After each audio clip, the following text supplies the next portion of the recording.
All right, if you're a fan of the blues, blues rock, or really just music in general, you're going to want to listen to this episode with Lance Lopez. He's been in the scene since he was a kid and was mentored by ZZ Top's Billy Gibbons. He has connections and stories with so many musicians, including Jeff Beck, Johnny Winter, the Warrant guys, and even non-musician people I found out in this interview because he mentioned the Ancient Alien guys. So we cover a lot of ground in this interview, discussing his new albums, his guitars, musicians he's mentored, and so much more. Stick around.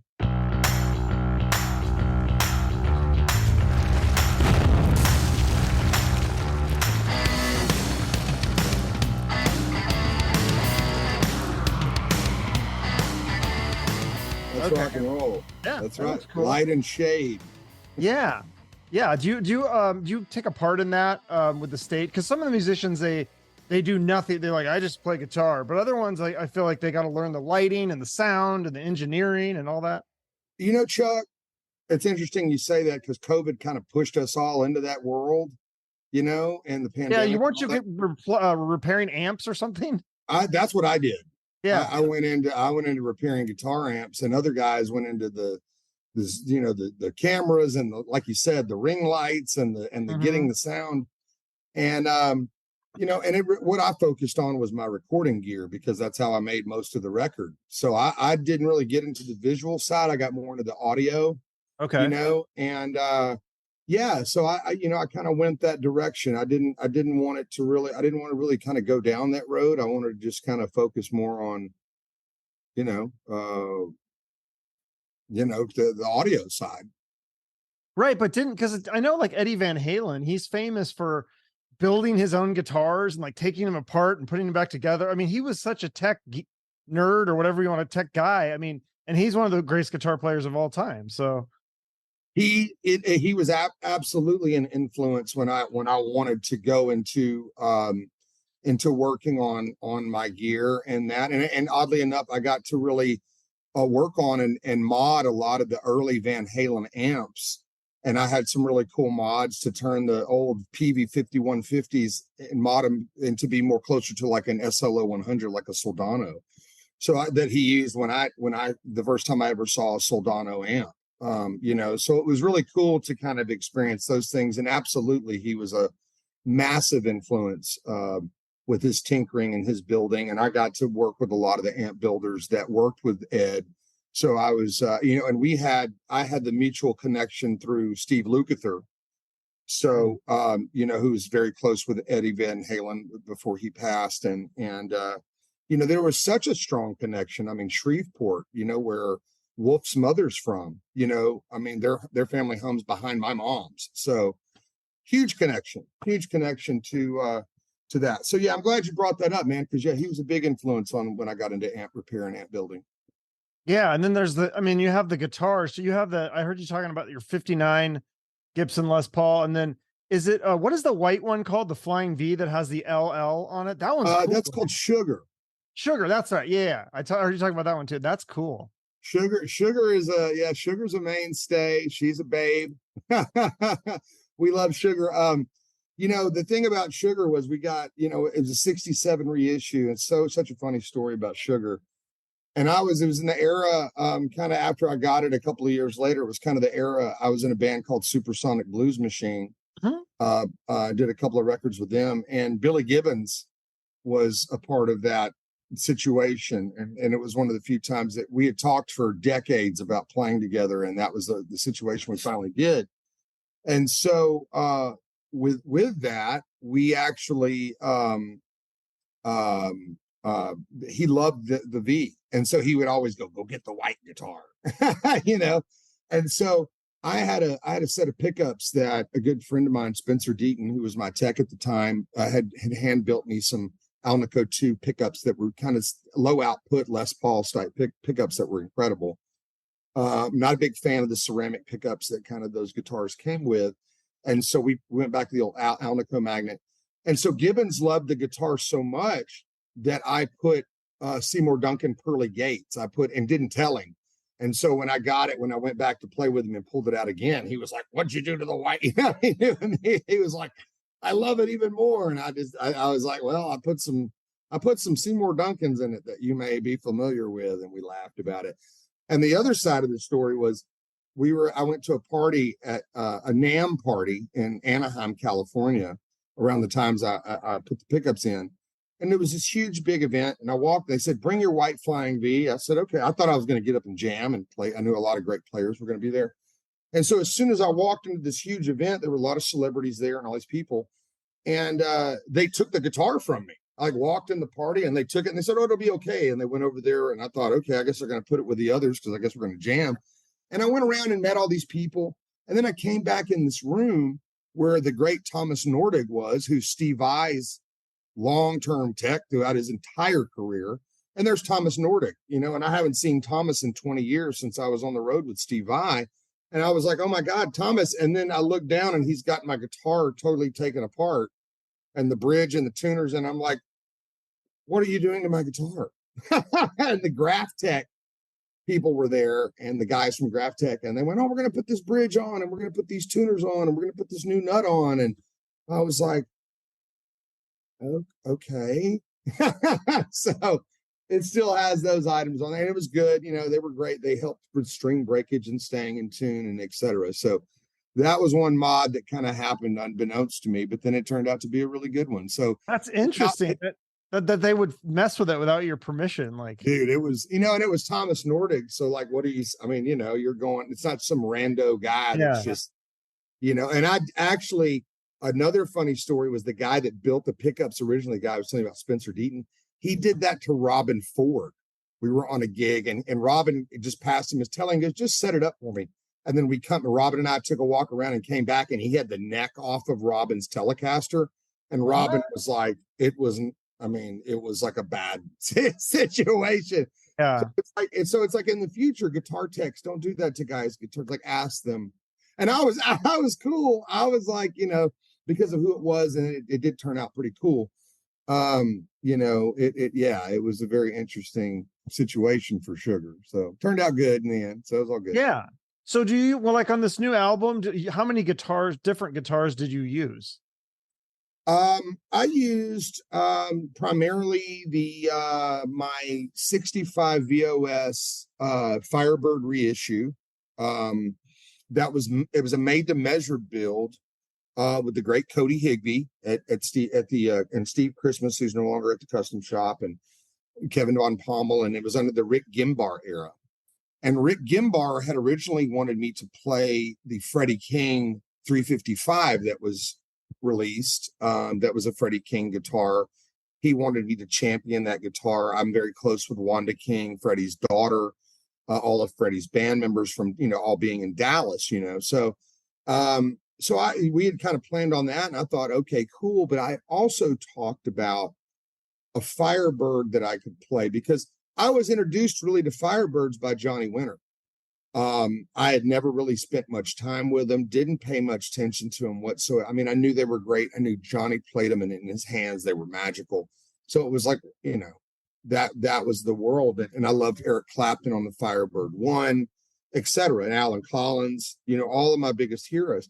And so I was hanging out at Johnny's, and Johnny was like, we started talking about it, and he goes, go back there and check out my guitar, and I go back to the back and I pull out, and there's the white Firebird from Captured Live in the 70s. And I just pulled it out and was like, started playing them and a couple of more. And that was my introduction. I thought, man, I could really, and Johnny was like, man, you ought to get a Firebird. So I had different conversations with Gibson, and they finally had the made to measure program. So they built me this blue Firebird that has the profile of a Les Paul neck. So it's like a 59 Les Paul shape neck on a Firebird. So it's a beautiful guitar. The pickups are perfect. It's a great guitar. It's we call it the Blues Bird. So that's the name for that guitar. And it's so great. And then the other guitar, my other primary guitar is the Barton Creek Burst, we call it, which was also named by Billy Gibbons. And it's a R9. It's a reissue. And when we talked about it, I said, and I love Tom Murphy. Like, Tom's one of my dear bros. He's here in town, and I love all of his relicking work he does. However, I didn't want to have one that was like too, historic makeovers or Tom Murphy reliced out. I wanted to relic it myself, and I love VOS guitars. And so we talked about it, and I said, I would love a great 59 Les Paul. They knew who I loved. And it was funny because this picture goes around that a buddy of mine, Javier Granados, that used to run the Boot Star Western shop on Sunset Boulevard in LA. We walked into the Sunset Marquee one night. Gibbons texted us. We were down there trying to close. And Javier got a shot of Jimmy Page and Billy at the bar. They were at the Sunset Marquee. And so with that was kind of circulating around. We always posted it. They took it upon themselves. They took specs from number one, which was Jimmy Page's 59 that he got from Joe Walsh that he played all throughout Led Zeppelin. And then they took Pearly Gates, who was Billy's Les Paul that he played all throughout his career with ZZ Top. And they took the specs and they melded those guitars in. And I believe I heard that from Mark Somjaneri, who's no longer at Gibson either, that there were also some elements of another burst that I think either Joe Walsh or Don Felder used during Hotel California. And so there was some measurements with that guitar as well. I'm not real certain on that. I do know that it's mainly a number one, and it's more pearly than anything, but it does have some of those other specs, but a lot of it is Pearly Gates. And Gibbons absolutely loved it. He named it. And when we played together, he played it. We're actually on a magazine cover together, actually holding the same guitar where they superimposed us together. And people thought Billy was holding Pearly Gates, and they thought I had the Creaker, which is the nickname because it's the Barton Creek Burst, and we now just shorten it to the Creaker. They thought it was those guitars. And I've actually been in arguments with, I've heard guys like, and I'm going, dude, I was like, I was there. That's not Pearly Gates. That's my guitar. And oh, you guys are in the same. I was whatever, So those guitars are the primary of the guitars I used, but I used vintage Tellys. I used on Voyager, I used a Michael Landau signature Stratocaster, which was probably the greatest Strat I've ever played. We used that on Voyager to get some of the kind of the Ritchie Blackmore things with it, because it was so interesting. Because usually when people hear me play a Strat, which I did early in my career, it's usually in like a psychedelic jammy kind of a way, like in a very Jimi Hendrix, Robin Trower, elements of Stevie Ray Vaughan and those guys. And so it was really interesting. I wanted to play a Stratocaster on the record that encompassed all my other influences on a Strat, and that number one being Ritchie Blackmore. I've never really talked about the influence Ritchie had on me, a lot as a kid, and the Rainbow records and the Deep Purple records were very important to me.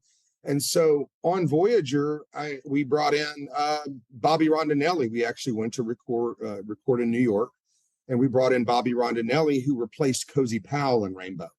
And so he also replaced Cozy Powell in Black Sabbath. And so he was a guy that had the Cozy thing. And like if Cozy had been alive, I'd have been reaching out to Cozy to play on the record. I don't think people talk about Cozy Powell enough with his work with Jeff Beck and his work with Ritchie Blackmore and later on Black Sabbath, etc. So, so it was really cool. Then I was like, let me do this, because why not? That was kind of the approach of the record. Let's do a lot of different things that we really haven't focused on or done.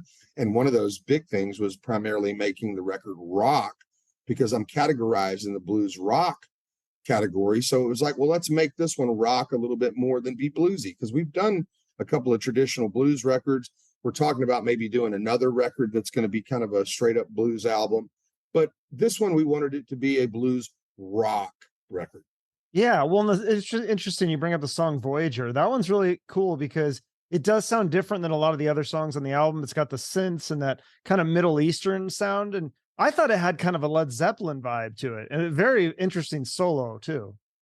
Well, thank you so much, Chuck. Yeah, it was a very powerful song to me. It was one of the first songs I wrote when I moved to Nashville.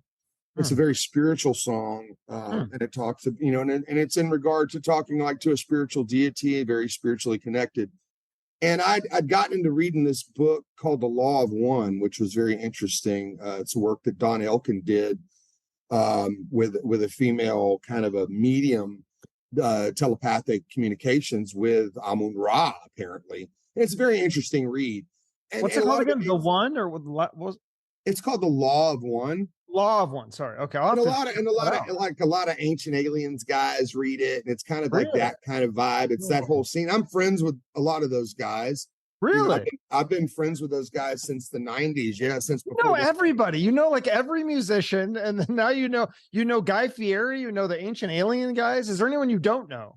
I haven't met the president yet. Would you want to though? I mean, why not? I mean, hey, we, like you said, there's everybody else is there.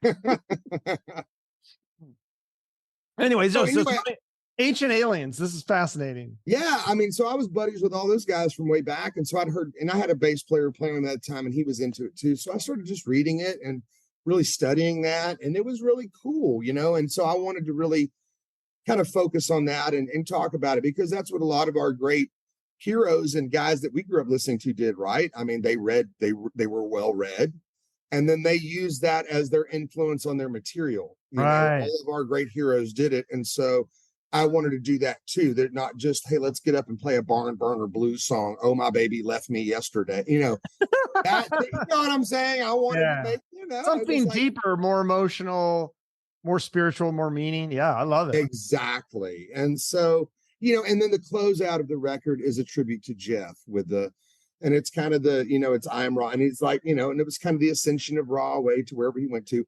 And, and I'm playing a Jeff line. And so that's a spiritual kind of a send off for Jeff, and because that's did how you, I know Jeff. I can't remember. Did you toured with him, right? Was it him and Jeff, Steve a long Vai? time ago.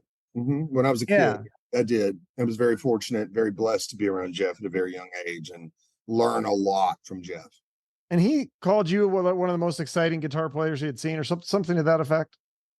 Yeah, I mean, he had called. The management I'd been working with at the time actually reached out after we worked together, and and it was like, well, what did he say? I was like, I mean, I don't know. He told me about the formation of Led Zeppelin and Beck, Burger and Appice and Wired and Blow by Blow and how to set up my Marshalls, but I don't know what he said about me.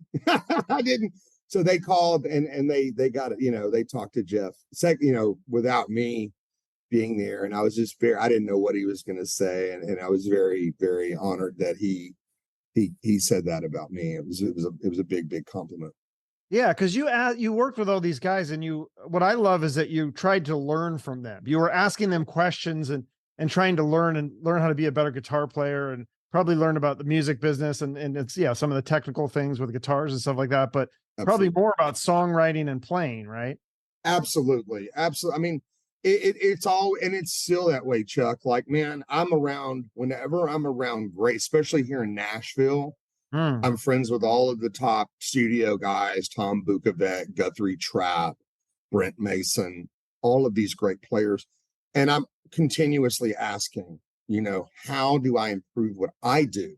I don't want to change what I do and become something different. I want, what can I add, assess what I'm doing and allow me to add to it. And it was so funny, especially like being around Jeff Beck and asking him about Wired and Blow by Blow. How did you make these records? How did it come about? And he would just laugh it off and shrug it off like it was no big deal. And I'm like, and because it meant so much to me, the sillier he got about it, and it was like, and it made it fun and it made it not so like, because it was that's, I mean, I'm sitting there hearing about him and Jimmy Page walking to each other's homes when they were kids, you know what I mean? And I'm like, those are the kind of stories I'm hearing about. So, yeah. And even, during the Supersonic Blues Machine era, working with all the great guitar players, like I talked about, we would check into a hotel and we'd be checking in with our guitars, and I'd turn to him and go, I'd ask Robin Ford, hey, Robin, do you have time that I could have a guitar lesson? Steve Lukather, hey, Steve, Luke, can we get together? And they all would just be like, what? And I would go, I want a guitar lesson. Can I have a guitar lesson? Can we work something out? Or can I, what is that? Like, do I need to pay? Like, what do I need to do? And they would go, dude, there's this one little thing that I could, whatever it would be. And so continuously learning. And I think that's the biggest part of, having the humility that I am always a student of the guitar. Like, I don't ever want to stop growing or learning, especially being around great artists and great guitar players. Yeah, and the songwriting aspect, like you said, and the production aspect, every time I made a record with a great producer like Jim Gaines or whoever else, or was in sessions in LA or New York or wherever with great producers, I would watch them and ask questions because, I was a self-taught guitar player, so I didn't take lessons. However, later on in life, I began to give lessons. And so that in turn helped me to then teach and mentor young artists. And there's a slew of young artists that I was so fortunate enough to work with, to teach and mentor, that are now having some great success. And so all those experiences that I got from Johnny Winter, Jeff Beck, BB King, all of these great, Steve Vai, all these people I was around, I then was able to convey that and pass that, whatever I learned, to these young artists that are now out playing with Buddy Guy and doing all of these great things. So, it then later on helped me, and Can you say who the things. yeah? Can you say who the younger artists are that you've helped? One in particular is Allie Venable, female guitar player that I worked with all throughout her entire teenage life.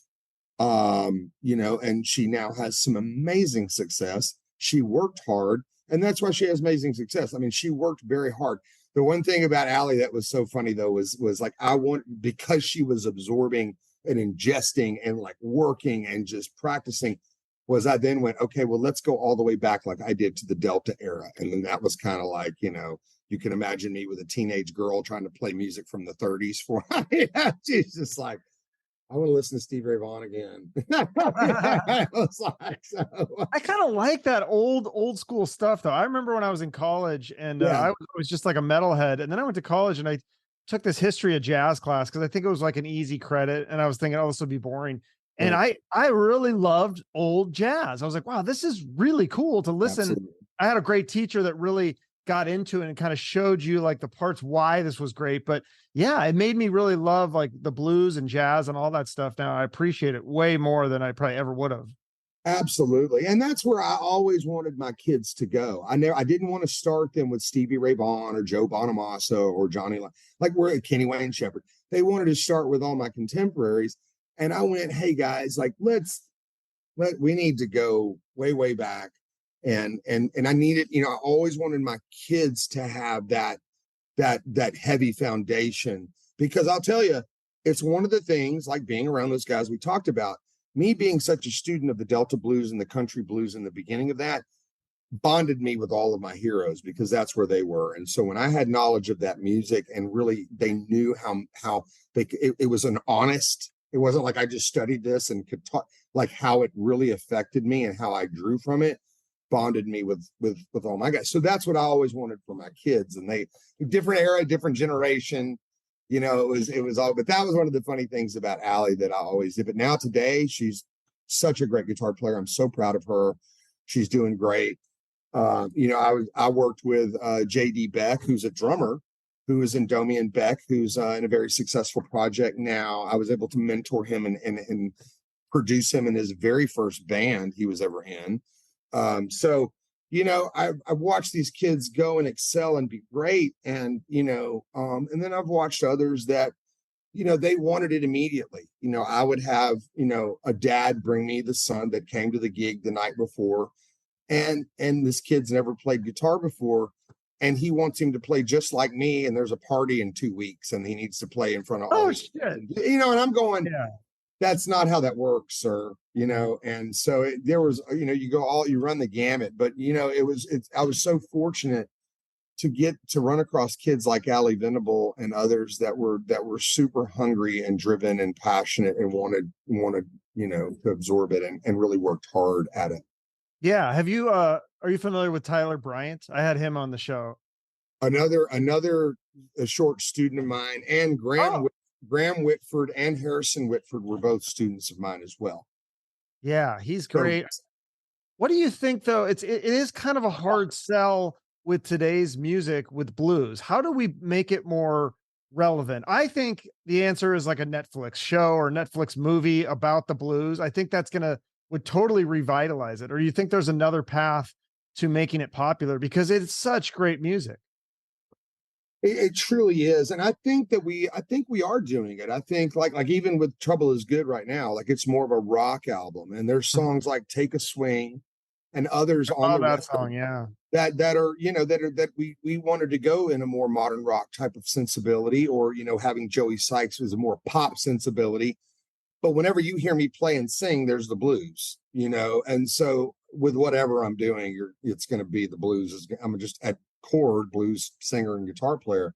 So I think that's the key. I think there is some relevancy. Like I said, I think Ali is in that world. I think, you've got Bonamassa and Gales and other great artists that are really on a scale of doing it. And so I think that it's very interesting for America to have the blues where it is on like Europe or Japan. Is a little, I don't know.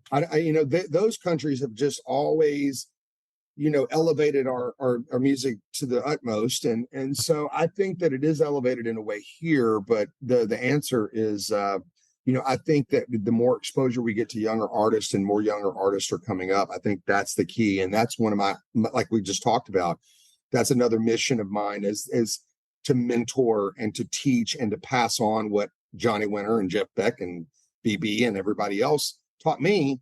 Is that's how we then get another Ali Venable, Right. and that's the key. And to look at her go, boom, there you go. Okay, there, and to keep the generations continuing to keep the music alive. And I think that's what BB knew so much, and that's why he was so nurturing and welcoming and loving to all of us young guitar players, and any young artists that got to go open for BB or tour or travel with him like I did will also agree, because he knew very, very well that the music needed to carry on, and he knew that we were the next legacy to do that. And he knew how influential he was. So I think that's also the key is the continued passing it forward to the next generation and the next generation and the next generation.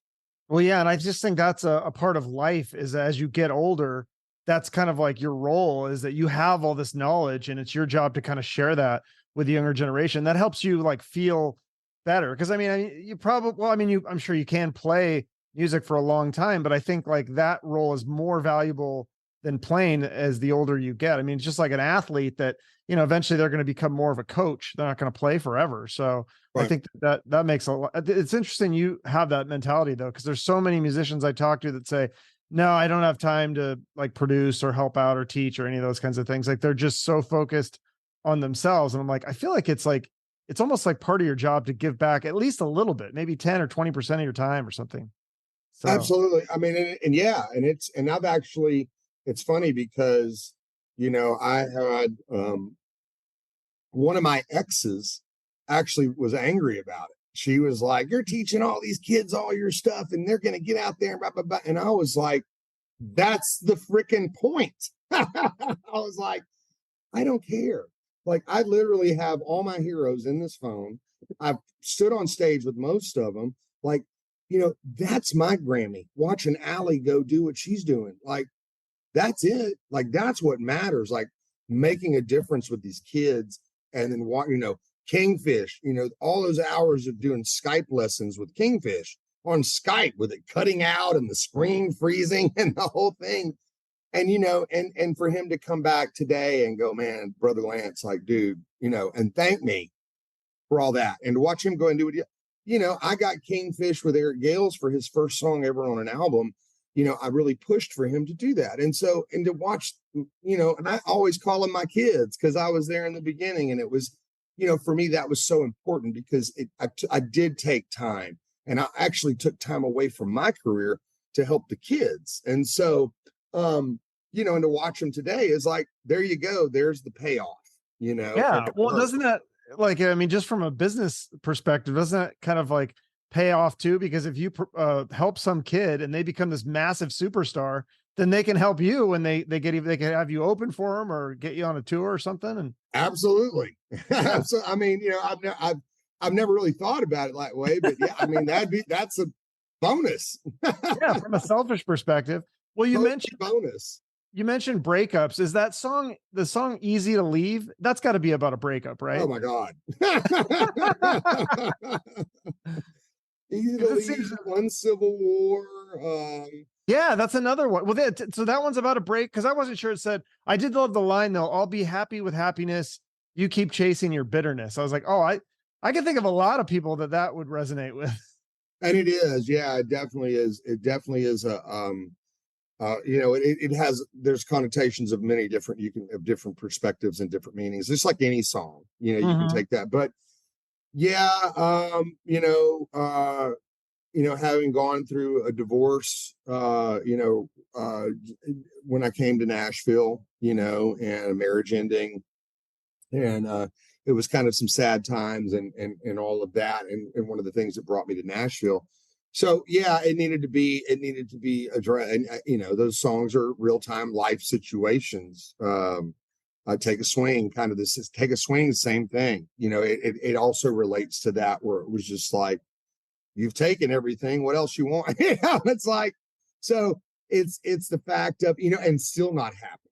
That's why you keep chasing your bit. It's like, and it makes me sad for that other person. It makes me sad that it's just that, it just can't be, hey man, sorry, it didn't work out, you go this way, I go that way, and God bless you, and etc., instead of the bitterness and the hatred and the continuous fighting. So which then, in turn, all the drama. I mean, we've all been there in breakups and divorces and stuff, where it's at the end, you're finally fed up and you're like, it's easy to leave. It's like, I don't care anymore. It's like, it's not that I don't care, but it's like, you just cannot go through continuous beatdowns forever. And it's like, when nobody's happy. And so, and that's what the blues is about, right? It's about relationships and things like that. I mean, it can be good and it can be bad, and that's, I think we hear a lot of times about the blues being, a bad situation as far as, breakups and stuff are concerned, but it also can be good. And so some of those, a lot of that was about me coming to Nashville and going through divorce, etc. It just reminds me of that line in The Jerk with Steve Martin. You ever seen that movie? Oh, dude. Where he's like, what does he say? He's like, you want to go out on the porch and sing some of the blues? He's like, no. He's like, something about those songs, they make me sad. Yeah. Yeah, man. I mean, it's, real life It's stuff. cathartic to play it, right? I mean, to get that emotion out. It is. It is. And to write about it, and to really, and to share about where I was emotionally, and to kind of my side of the story, and kind of what was happening. It's, it's my ability to express my side of the story, what I was going through, what I felt, and that's what the blues is. So yeah, absolutely. And so it's a continuous reminder of that era, and what was happening during that era, and so that's, I was really glad to be able to, very therapeutic to then also get it out. When I came to Nashville, I first connected with John Hyatt, the great John Hyatt, and John actually gave me one of his stage guitars. He was on tour with Lyle Lovett a lot at that time, and he actually gave me an acoustic. And he goes, I know you're going through a lot. I was going through all this stuff, and he goes, I want you to write about it. And he goes, and I want you to pick this guitar up, and I want you to write a song when these emotions coming up. And that's what I did, man. From one of the greatest songwriters of all time, said, you've got to write, you've got to get this up and out, and not just sit with it and just and let it dominate you. You got to create with it and use it as art. And so that was also one of the benefits of coming to Nashville, and then landing around some of the greatest songwriters in history, and being influenced by that. Yeah. Do you think that that's something that's kind of lacking in our society right now, in terms of being able to express our emotions in a healthy way? Like, 'cause I feel like music, art, maybe martial arts, or, those kinds of things can be healthy, sports or whatever, can be healthy ways to express it. But it's like, there's so much of this, like, oh, I'm going to go on Twitter and vent all this stuff. I'm like, oh, why are people, this is like cringeworthy, but making beautiful music, I mean, that's such a great positive way to spin it. Absolutely. I mean, yeah. And I think there's so much fractured entertainment, and there's so much ability for people to get on a phone or a computer and hide behind the internet and be negative and bully others, and and just the negative energy. And I think that's the what I've always done is picked up a guitar and put that in there. And then I've had, and I've had my struggles with other things, that going down a wrong way with it and dealing with it in a totally negative way that later on harmed me. But still, what kept me alive through all of that was my guitar. I mean, that's what as a kid, kept me off the streets. It kept me, and when I'd go through breakups, it kept me, even when I was not okay, it kept me in a hotel room playing my guitar and playing the blues. And so the blues truly has saved my life, literally has saved my life. My guitar has saved my life at times. So, I think that I'll tell this story, and this is a beautiful, and then we'll go back to Allie Venable. Allie was, I think she was a sophomore or a junior in high school, and she was getting some notoriety, and the newspaper was giving her write-ups, and she was playing a lot of gigs, and we were literally doing guitar lessons like 3 times a week. I mean, that's how serious she was about it. And we were working, and I went over to her house one day for a guitar lesson. And she was just upset. She was in her room. She didn't want to come out. Her dad was in the kitchen. He was like, man, maybe you can talk to her. He's like, she won't talk to me. And I went in there and I was like, Allie, what's wrong? And she goes, I had this write up in the paper, and like all the pretty like cheerleader, cliquey girls all ganged up and and bullied her and were super mean to her. And she was like so upset about it. And I was like, get up and get in here and pick this guitar up. And I want you to take all of that and put it into here. And that was the moment in time that I watched that happen and I watched her get it. I watched these girls bully her at school, and she came home and she didn't want to play her guitar, come out of her room or nothing. And I said, pick up your guitar and come out here. And that's what we do. What's in here, those people use those memories of those girls doing that too. And I want you to bend, because we were having some issues bending up to the one note, that big bends. And I said, I want you to take that, put it into there. And she did it. And I went, that is the blues and how you channel it. And I think that's the key, is that we, like you said, a lot of guys that can do what I do will not take the time with a child to do that. They will not take the time to show them how to do it, to take the emotion that you're feeling right then. It's easy to sit online and watch YouTube videos of guys playing, but B.B. King said you don't have to live the blues to play the blues, but it sure helps. And so it doesn't mean that you've got to be drunk or high or, a junkie or whatever else and not okay, and you're living on the, and your woman's leaving you and your dog's gone and blah, blah, blah. It means here's a 16-year-old girl that just got bullied by a bunch of cheerleaders, and she's coming home and she doesn't know what to do. And I'm like, pick up your guitar and use that. And so that I think that's what we, as that do this craft, that have this art form, that can do it, need to convey also, not just the technical ability of how you play a 9th chord and a 1-4-5, and this is a minor pentatonic lick. How do we channel this, here to here to here? How do you do it? I mean, in real time, how do you do that? How do you get that out? How do you use that emotion? So, and what licks can you use in order to get that out too? So I think that's it's a very important thing to convey and to pass on. Again, is it easier to write a song when you're down and depressed and sad than when you're really happy and feeling up? Like I thought it was a Bon Jovi or somebody was talking about that, how like Bruce Springsteen, somebody said like, when you're really happy, it's really hard to like sit down and write a song, because you want to go out and live life. And then when you're sad, it's really easy to get by your piano or guitar and write a song. I mean, that's a great question. I don't think there's like a formula. I don't think there's a formula. I think sometimes it's best that we do that. I've got a young student named Locke Thornton, who's a slide phenom from Meridian, Mississippi. He's like a Dwayne Allman kind of a player. And he had a little friend coming over to play to write a song with him, and they didn't come over, and he was mad about it. Again, more pent up emotion, and I was all bummed out. And I was like, "What's wrong, buddy?" man, my friend was going to come over and eat it. I said, get up, come over here. We have a whole studio here in the house. I was like, come over here and we're going to write a song. And we did. He had a blast. So again, the same thing. Like I get up, he was going to write a song with his friend. And I said, let's write a song. What's the title? What's it going to be called? What's it? You know, and he was mad and upset and not feeling it. And I said, come on. And I think it takes that also. That's why producers are important too, because it takes the objectivity and it takes people around you to go, come on, man, keep you motivated. Play this. Let's do this. Let's do that. Because guys were like that. Great producers were like that for me. Mentors were like that for me. So again, I think it's, you know, it's all relative of who you're around, who you're with. I've written a lot of songs by myself, sad. You know, I've written a lot of songs happy.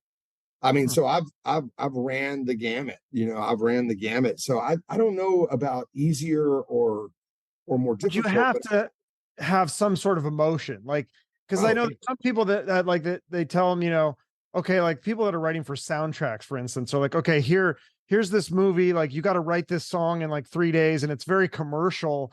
Right. And so I think it's very hard to like force the emotion. Whereas like if you're feeling something, like feeling like picking up your guitar, whether it's good or bad or whatever, you're feeling something, it would be hard to say like, okay, you know, go into this room and write a song when you're not feeling it. Right. And there's been those times. I've had those moments where I'm like, guys, I'm just not feeling it. I'm just not feeling it. And I had to learn, you know, later in life, like because, you know, to set that boundary. Also, there was, you know, I had to cancel some shows last year. I was very sick. You know, I was residually, I had COVID, you know, a few times, like a couple times, multiple times, even on top of having the vaccine and everything else, which also made me sick. So I was like up and down, man. Like, you know, we were trying to go back out and play shows when things opened up, and I would go out and get sick again. And it was just like this.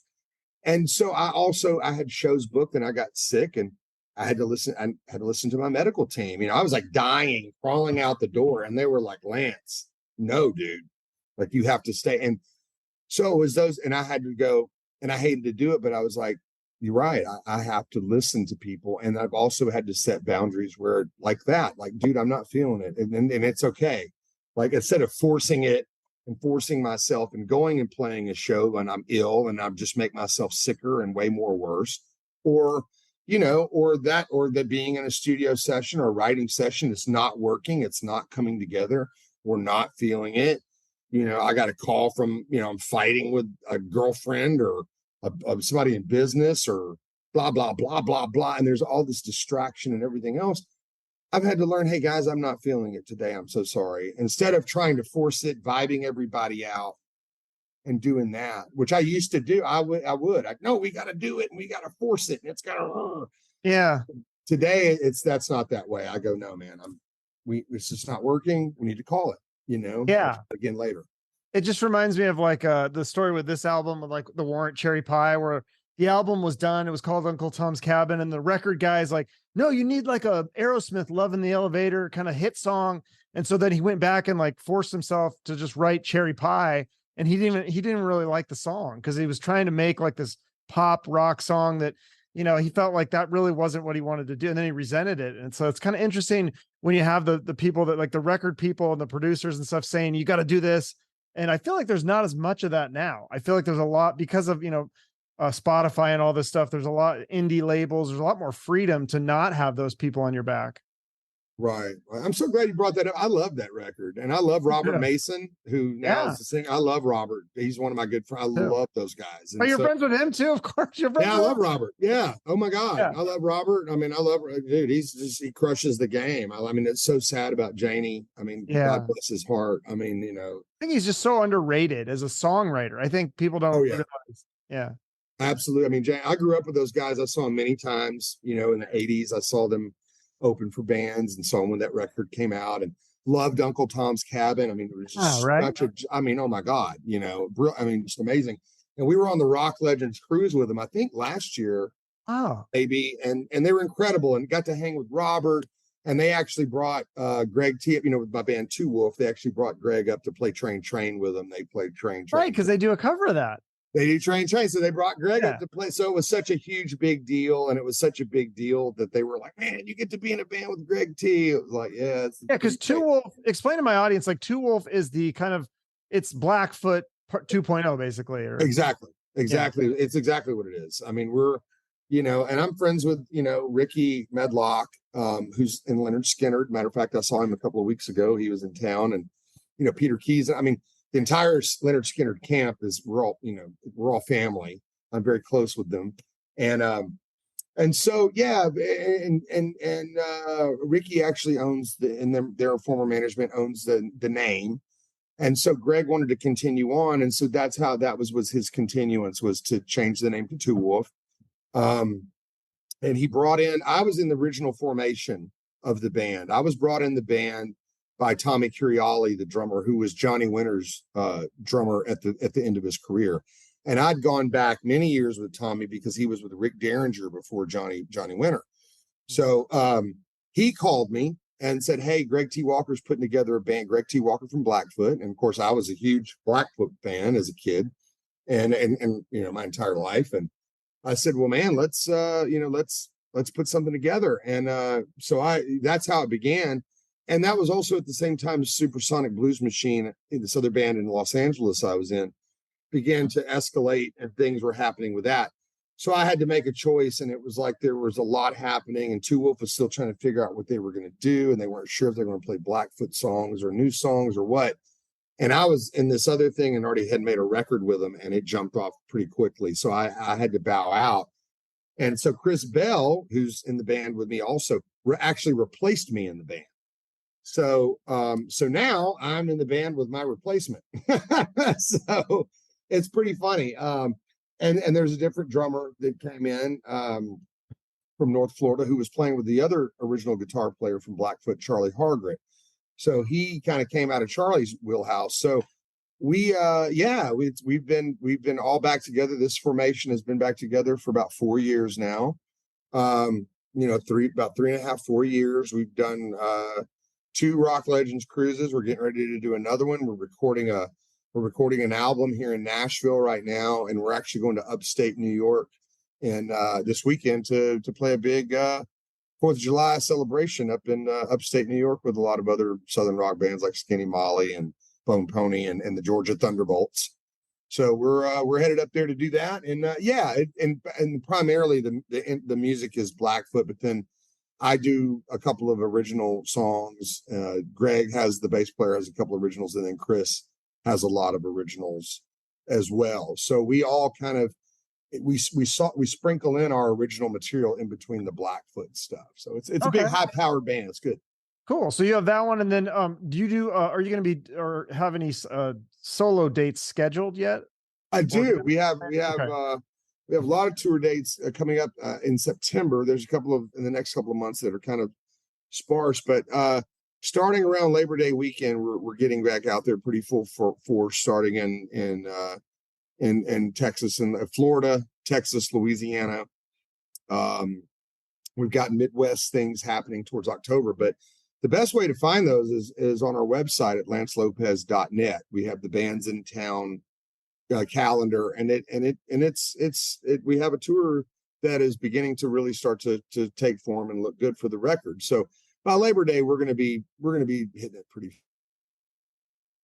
Oh, you froze. Oh yeah. No, that would be amazing. I'd love to see you guys live. I love this style of music, especially. I think that's what's so great about it, is seeing it live and seeing people play the instruments, and everybody. You get to see the drummers really show off, the bass players, the singers, and the guitar. Everything gets to kind of show off a little bit, and it's fun. Even some of the just like club bar band blues bands are amazing. So someone at your level would be spectacular to see live, I'm sure.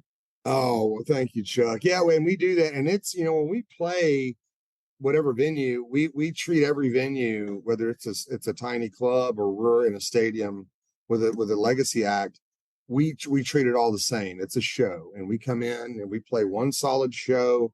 There's a bass solo, there's a drum solo, and whoever's on stage, just like when you went and saw all the bands we love. That's how we approach everything. We like to make it a big ebb and flow and lots of dynamics, like we talked about earlier, light and shade. dynamics. And so we'd like to take it on a journey with the guitar playing and with the band and crescendos. And so you're right, that's what it's about. And that type of music and playing that way is really good in an intimate setting. I mean, I've played stadiums with huge big bands and where I've tried to shred and it just gets lost in the vastness. I agree. So it's a lot of it's easier to the big long notes, and I had to learn that in real time. Like, oh wow, this is disappearing into the sky. Like I need to play longer, bigger, like more profound, concise statements as opposed to just I'm just burning down the barn. It's like it'd be a little bit more concise. So and then in the smaller clubs, you that's what makes the baked potato in LA so great, is you get to go see all of those great players in that intimate setting, and it really has that impact when you're so close to them. And so I've been very fortunate. And when I was a kid, I was so very fortunate to see all of those great players like Ed Van Halen and Angus Young and all those great guys play. And I was really lucky to be right on the very front rail and watch them up right very close. Now, and I saw Van Halen, at the end later on, far away, and then other band, and then watch the translation kind of be a different thing as opposed to when I was a kid. And I was right up front. Didn't you say you saw the Sammy Hagar's first show with Van Halen? I was at the very first performance in Shreveport. I was. That's crazy. Why was it at Shreveport? Just because you said something like somebody. It was Eddie Van Halen's family, right? Yeah. Right. So, Eddie Van Halen's wife is from his ex-wife, Valerie Bertinelli, the famous actress, and also chef. Her family was all from Shreveport, so they spent a lot of time there. And so, that's one of the reasons why they kicked it off there. And we had a Coliseum there that they actually kicked off a couple of tours there. They kicked off pretty much just about every one with Sammy Hagar, actually. They kicked off the 5150, OU812, and For Unlawful Carnal Knowledge. But all three, I believe, were all kicked off. I know For Unlawful Carnal Knowledge and 5150 were. I was at the first one with Sammy, and then the next day after they kicked off For Unlawful Carnal Knowledge in Shreveport, they played a free concert in Dallas the next day. So because of the Texas Jam and the Monsters of Rock, Sammy couldn't get through it. So he said, we'll make it up to you. That was in 88. And I didn't get to go to that show. I missed the OU812 tour. And then they came, and then we got to see this huge, massive, free show in downtown. It was like 150,000 people or whatever it was. It was crazy. But again, I weaseled my way and was right in front of Eddie Van Halen, on the rail, And there's a great photographer. There's a couple of photos from both shows. And there's a photographer in Dallas, a great rock photographer, who's got a picture of me in front of Eddie Van Halen. And my mullet is like so, it's like, I was like, I forgot I had a mullet like that. That's awesome. Gotta love mullets. What do you think? It was really funny. I totally forgot. And I was like, oh my God, look at my hair. So it was just funny. But yeah, man, I was able to really witness that and be there for, Sammy Hagar's first gig. And what I do remember the most is that Sammy played guitar a lot of the night. Sure. Like with Van Halen. He played, and it was like, that was totally different, for them. It was really cool. And that was one of the, I think I didn't really see him play guitar that much after that with them, but that first show, he played a lot of guitar. That's a good point. Yeah. Cause he definitely did when he was a solo, the Red Rocker, he played guitar on a lot of those. Amazing. Yeah. What do you think? Is there another, like you're in Nashville now, and there's so many great music cities, Austin and New Orleans, I think has cool music scene. Is there other cities that you think are kind of like up and coming in terms of like, what's the next Nashville? Is there one? I don't know. I hear a lot of things about Portland. I hear Portland's got a pretty cool scene. Interesting. Saw a lot of rock guys up in Chicago recently. My girlfriend's from Chicago, so we were up there hanging out and noticed just a lot of rock bands, a lot of really great scene in Chicago. And then once everybody kind of found that I was back there, they were like, "Oh man, you got," And I wasn't up there to hang or jam. I just was kind of hanging out with my girlfriend and her family. But I did notice, I was like, wow, this scene's pretty great. I've heard things that maybe Cleveland. I've heard some mutterings about Cleveland, kind of them, investing and gentrifying and really coming into like what they've done here. And I've heard that from some real estate people and some music people that may be the next one. And the Rock and Roll Hall of Fame's there, etc. So, and I know a lot of great musicians from Cleveland, more especially Tom Bukovac, one of my good friends, that is, one of the most astounding guitar players I've ever been in contact with, and has taught me so much in the short time I've been here. He's from Cleveland. And so I know a lot of great guys. And as a matter of fact, the guy I worked for when I was repairing amplifiers, also from Cleveland. So, you have all these great people. So I've heard things. I don't know, but you never know. It's just where everybody comes together. But Nashville is holding really strong, man. Everything is here. The blues scene is beginning to happen here because now you have Kirk Fletcher. You have young cats like McKinley James. You've got all these other great guitar players, young guys that are coming to town now that are moving here from different areas, that there's now a scene forging for that. On top of everything else. So, and lots of rock bands. So there's everything. Yeah. No, Nashville's very cool. Yeah. Cause I think people think that it's just country, but it's really not. It's got a lot. Yeah. Like you said, the rock and then the blues, and there's just a lot of fun little music clubs here and there, little spots. So cool. I always end up every episode promoting a charity. I know you've talked about MuisCares. Is that the one you want to promote here? Or is there another thing that you want to do? Absolutely. I would love to talk about MuisCares and really give them just a huge shout out for how they've helped me, how they've helped tons of other artists. And not only with treatment for addiction, alcoholism, etc., but also any sort of medical issue you may have. And also if your van gets broken into and they steal your trailer, they steal your gear, there's relief for that. This fund provides so much help for musicians that are on the road, trying to survive, trying to make it, and getting hit with all sorts of things like illness, addiction, alcoholism, gear getting stolen, a van breaking down, all of these different things that happen in the midst of, trying to survive as a musician. It's such a beautiful thing that the Grammy Foundation has this service to help all of us, and they've helped so many people. I mean, you could go down a list of celebrities, icons that we've known that they helped. I mean, guys like Kurt Cobain. I mean, they were in the process of helping him when the tragedy occurred with him. I mean, they were around it, so on and on and on. I mean, we could go on and on and on. The immensity of what they've done, for musicians over the years. So absolutely, MuisCares, please donate if you can. It's an amazing cause for us musicians.